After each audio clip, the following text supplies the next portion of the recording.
last week, during Rachel's book club, all of you were discussing the books that you had read and everything, and I don't know if I interjected my thoughts or if I was called upon or whatever, but the question arose from Rachel as to whether a book I am reading, because it's about that thick, would be any good for a book club.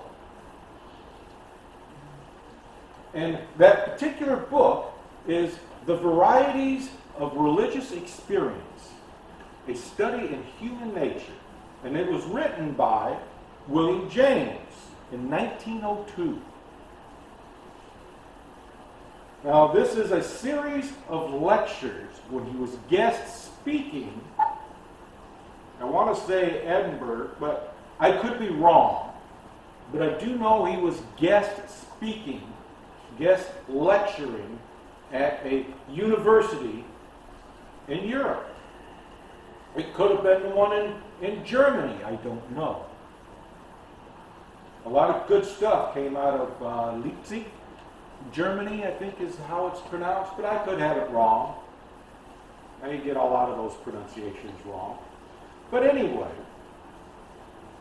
I'm going to draw from that for today's lesson, just to give you an idea of what he's talking about.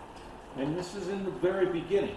Now, I said earlier about philosophy. Philosophy is the examination or the investigation of reality. And it's investigated through reason. You can't use tools in philosophy. You have to reason. You have to go through a series of logical questions to reach an answer. And typically what we use philosophy for is to discover what's best for us. And then we move into religion, and religion is okay, if this is what's best for you, religion helps us develop a pathway to get there, and it helps us to figure out how to maintain it. So, with that, he writes that religion holds two aspects: institutional and personal. Institutional is concerned with theology and those things associated with, and I like this part, and those things associated with currying favor. You've got the political structure in mainstream religion. And what is typically the political structure? Hierarchy. Well, yeah, it's a hierarchy. Congregation. Actually, I should say heathens. Congregation. The spiritual leaders, and then you've got deacons, bishops, and all this, but it was bishops, and the bishops were elected by people in the church. And then you have God. So if you want to curry favor with God, you got to go through all these other people to get there. So that's what he's implying with this idea of currying favor. It was these instances that Martin Luther nailed his I can't even remember what they're called. Theses. Okay. Nailed his theses to the door, university door, maybe it was the bishop's door, but he nailed it to the door, and it was because the religion, the religious leaders, were selling favors. In fact, one bishop raised so much money because he had turned it into a little jingle. It was like, I'm a pepper, you're a pepper, wouldn't you want to be a pepper too? He had a little jingle. Now, I don't remember what the jingle is, I could probably look it up here, but that would just detract from everything. But that was the idea, that currying favor. And that practice is still done. So, personal religion is concerned with the inner experience, conscience, and the incompleteness of the individual. What are your thoughts?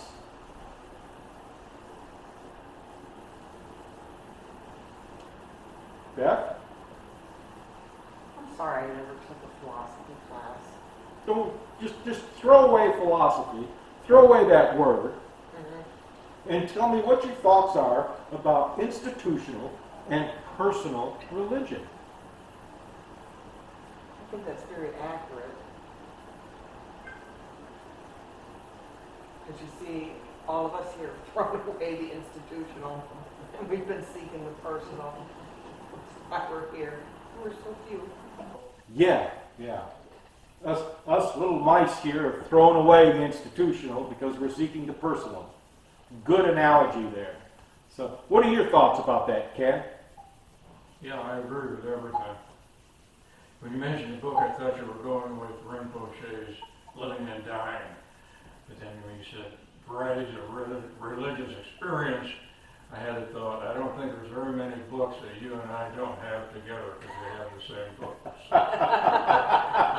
I've read that one more than once, and it is kind of a knockout, and it gets quoted a lot, and it appears in a lot of reference material and notes in that. Varieties of religious experience.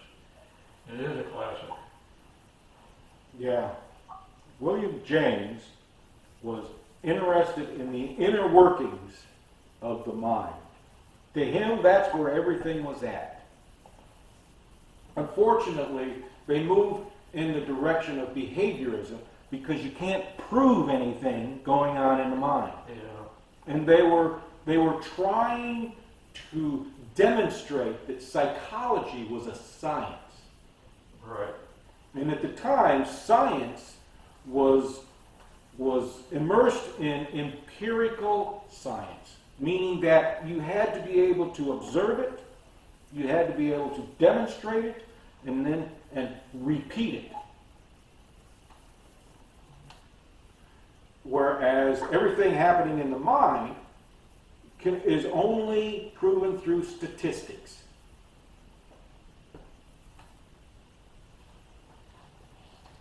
So, what are your thoughts, Sharon?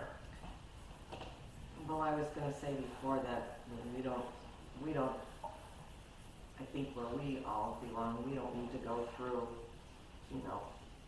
all of those people to get to our source. We just go to our source. So, Precisely. don't need that. So, yeah, so I guess we're on our own. But it's so much more companionable. Yes. I'm just reminded of, like, when I wake up in the morning, I just real quiet, look around, because I know there's a guardian angel, there's a spirit that's always there in the morning. Always there in the morning to greet me. Just have to look for her. I'm assuming it's a her, it's probably an it. I mean, they don't have genders. But I see that little fluttering of light, and it's like, oh, good morning, there you are, hello. And if I forget to do it, or something is, my ego's over, and some thought or whatever has crowded my mind, and I don't do it, I don't feel as good the rest of the day.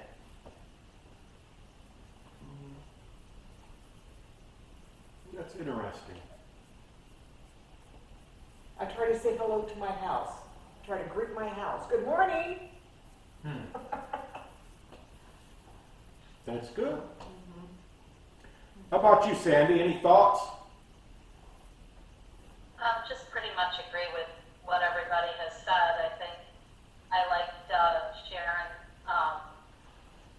Sharon saying that we just go to our source, which is so fundamentally true, and a disservice to people who are led to believe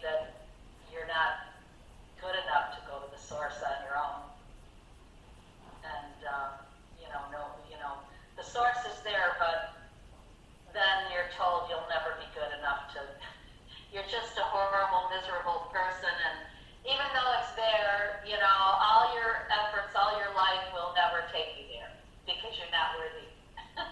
It's so funny. Not funny, sort of very sad, but I like what Sharon said. She had it in a nutshell. It was good. Yeah, it is disturbing that we're told, we're taught, browbeaten that we are not worthy. Can you imagine a world where worthiness was rewarded, where encouragement was the norm? Challenges still remain, anger still remains, but we were supportive of each other, assisted each other going through those rough patches as some have described them. Imagine what the world would be like.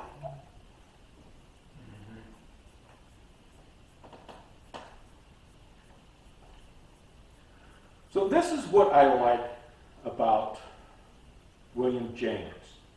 He writes that institutional religion is second-hand religion. Second-hand religion. It's like hand-me-downs. If you're not the oldest, I was the oldest, so I really didn't have to worry about hand-me-downs. But if you were behind the oldest, it's hand-me-downs. You know, it's a hand-me-down religion. Here, read this. And he tells us that personal religion is more fundamental and more primordial. What does that term primordial mean? Do you remember? I always affiliated with the word soup. Which gets me into a mud pit. Primordial soup. Which is what? The beginning. The beginning. The beginning. And I got a good one for essence. We're going to close with that one.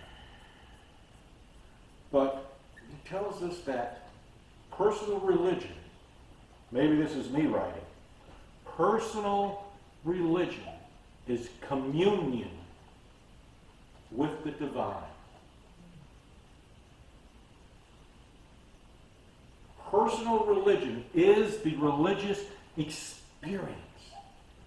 And that's what spiritualism is about. Spiritualism is about teaching you, demonstrating to you that you have this intimate connection with the divine. Whether you choose to look up for the divine, look down for the divine, or find the divine in you.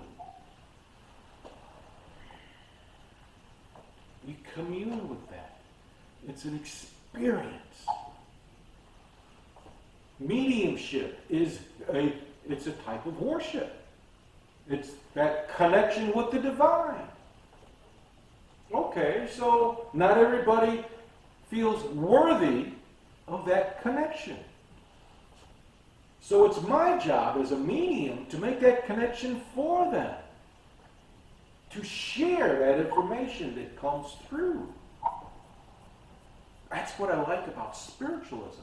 It's an experiential religion. You get to experience it.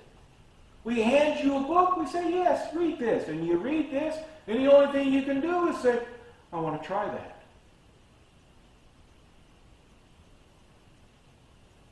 And they give you instructions. I'm reading John Edmonds' book, Spiritualism. It's a book about communing with the divine, channeling with the souls through automatic writing. George Dexter is the instrument, and they work through him, through automatic writing, so you know there's a lot of chicken scratch in there, and he's a doctor. You got the joke, huh? He can make chicken scratch already. So, and those souls, he's communicating with Francis Bacon and Emanuel Swedenborg, and they tell him how to do this. I'm reading another book by Mary Longley, and they tell us how to do this. There are a lot of other books on how to hold circles, how to hold seances, how to develop your mediumship or psychic abilities, clairvoyance. There's all kinds of ways. But when we follow those ways, when we say, hey, yeah, I want to try that. And we try that, yeah, we stumble the first time. Because if you don't know what's on the other side of the door, there's something that's going to trip you. It's a given.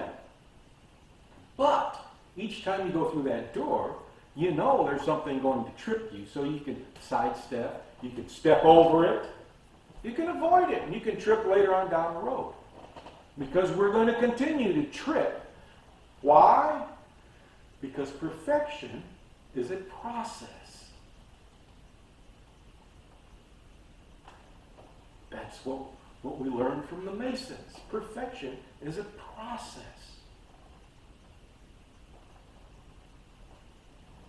And the nice thing about personal religion is that it stems from what?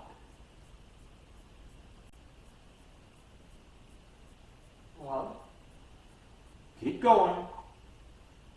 Personal religion comes from what? Personal experience. Yes! Personal experience. That's what spiritualism is all about. That's why it's an unorganized religion. Because my version of spiritualism is going to be different from Beth's and Ken's. It's going to be different. Why? Because they're different. Well, my interpretation of spiritualism might be pretty close to Ken's interpretation of spiritualism because we read the same books.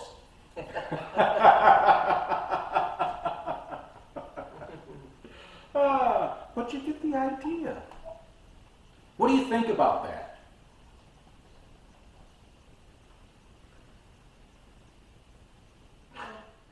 Fundamentalism is not a bad thing. They like things simple. They go back to the basic truths. And for some people, that's important. There was a time in the news where a lot of teens were converting to Islam. Do you know why? They were dissatisfied with what they were hearing here.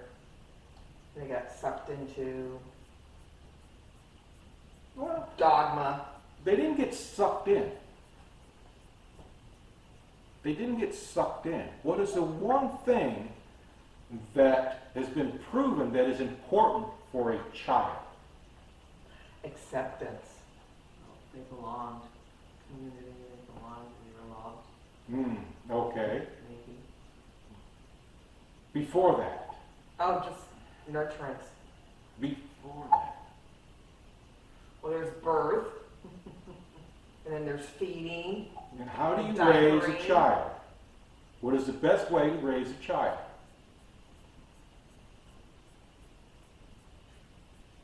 Structure.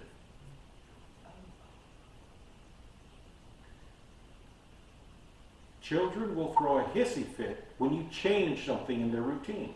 Oh, yeah. Until they get older. Once they get older, they're more adaptable, they're more malleable. But when they're young, structure. Elementary school. You know why the students don't go from one class to the other during elementary school? They only do it in high school? Or junior high and high school?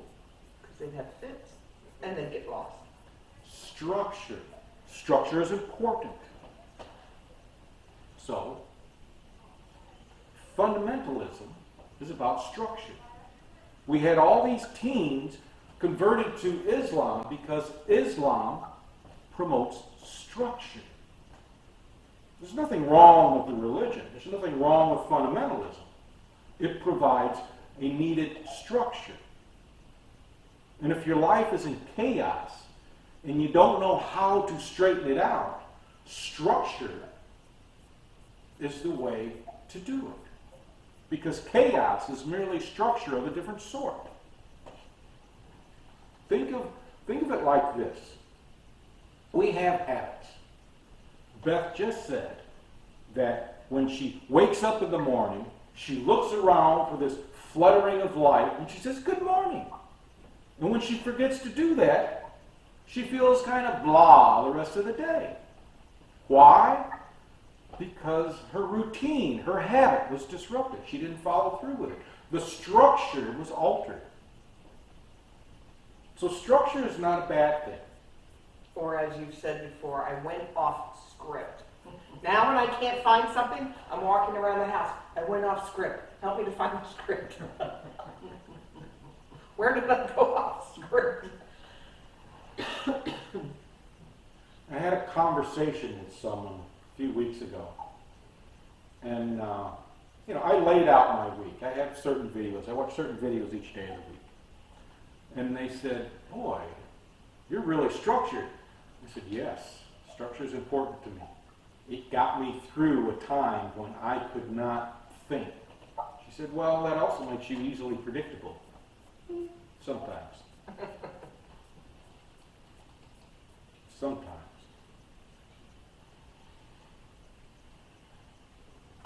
So what are your thoughts? What are your thoughts so far? How about you, Sandy? What are your thoughts?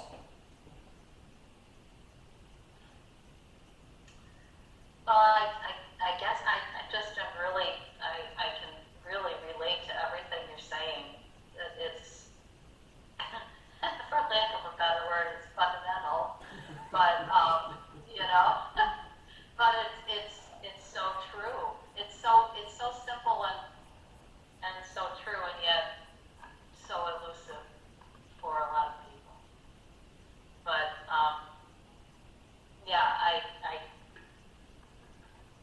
I really I like what you said about personal religion as a communication. I think you said with the divine. And that's a lot of power in just a sentence. But it's good. It's a wonderful explanation in just a sentence. It's a true.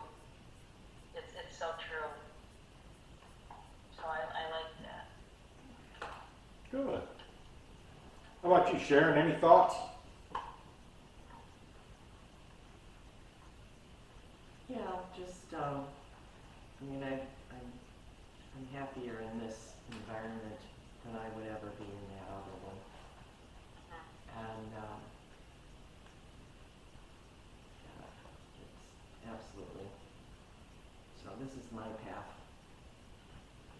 I don't know where it's gonna lead me, but this is my path. So, Good. yeah. So, let's talk a little bit about essence. Because that's what personal religion is all about. It's the essence of religion. Experience is the essence of religion. So, essence is not to be construed as simple. The essence of the person is not just their personality. And believe me, the personality is very complex. Personality is very complex. Essence is complex and multifaceted.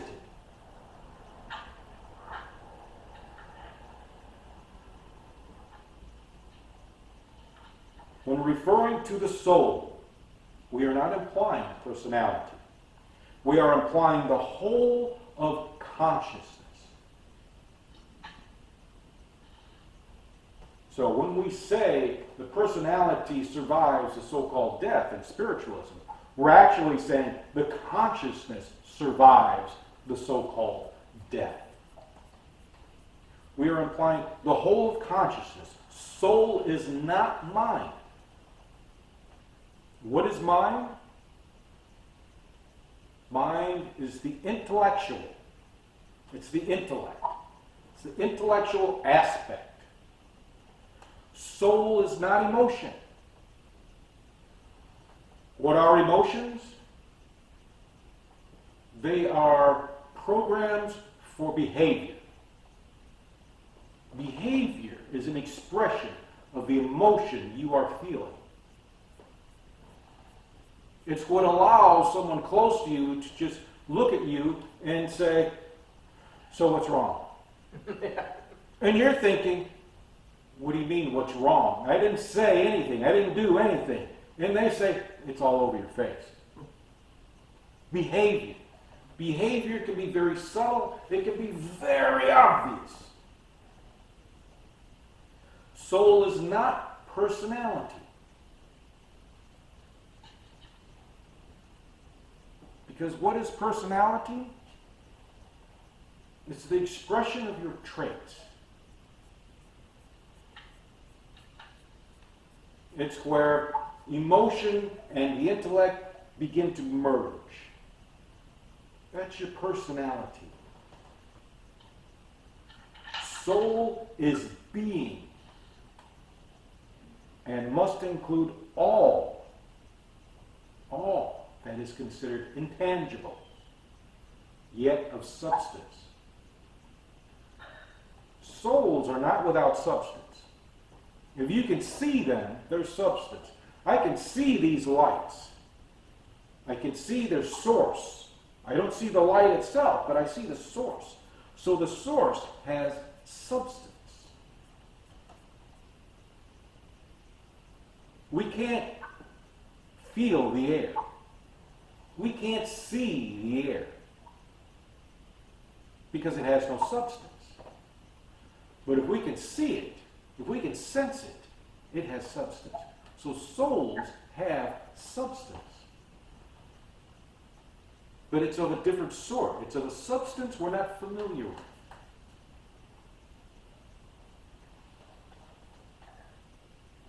The body is the essence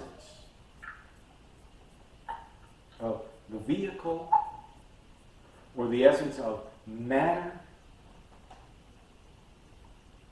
the essence of what is physical. It's its own essence.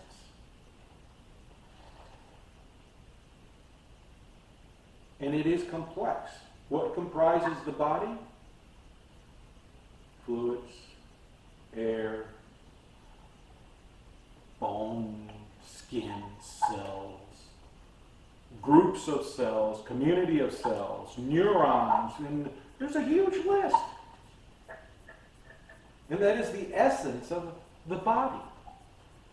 So the essence of matter, each item of matter has its own essence. And it's essentially what it's composed of. So what are your thoughts?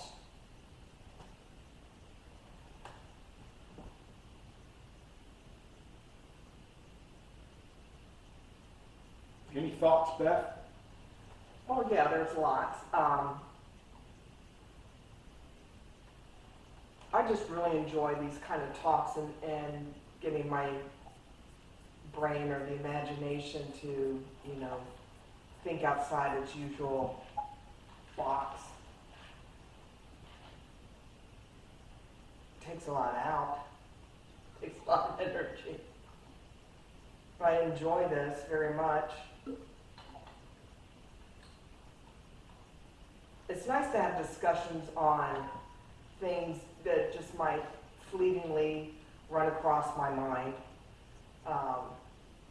It's nice to have a group where you find out, oh, other people have these thoughts too, and you can talk about it.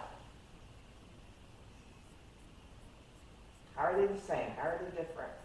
What's been your experience? This has been mine. And it's a safe place to do it in.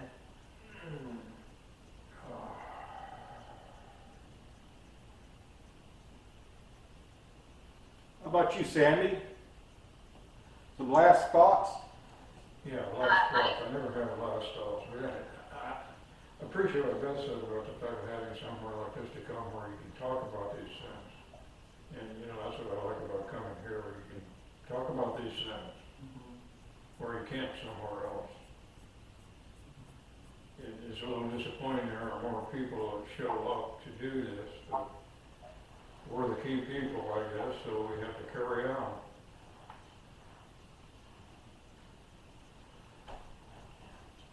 You know, I always go back to this woman for everything already. My spiritual advisor, you know, she told me you don't have to get everything done in one lifetime, you know. And she said it took me 5 lifetimes to learn to carry out the trash. Well, I thought about that, you know, it sounded like a nice joke.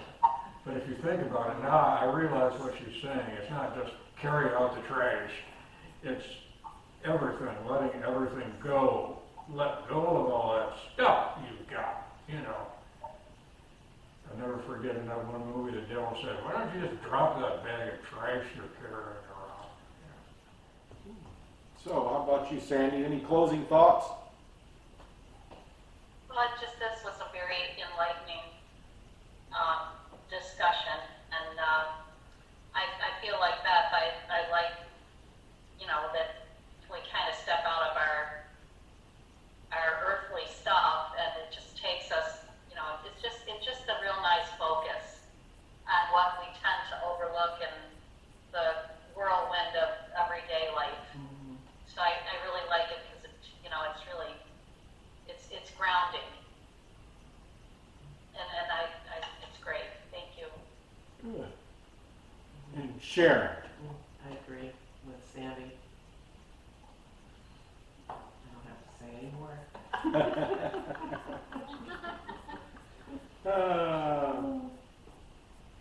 Well, he's got a last sentence here with this section, his paragraph. And his paragraphs sometimes go on for pages. It's a good book. He quotes a lot of different authors. And he has the quotations. He takes whole sections from their writings and includes it in this lecture. Now, mind you, I didn't read through all of that. I read his thoughts, his lecture on that. But he tells us that disease and illness must be associated with the body and soul, meaning that there is disease of the soul and disease of the body.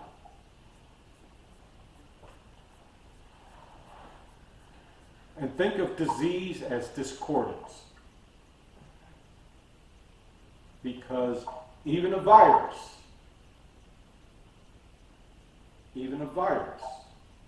is alive. And the only time a virus can actually affect us is when we are in discordance. Or more simply put, stressed out.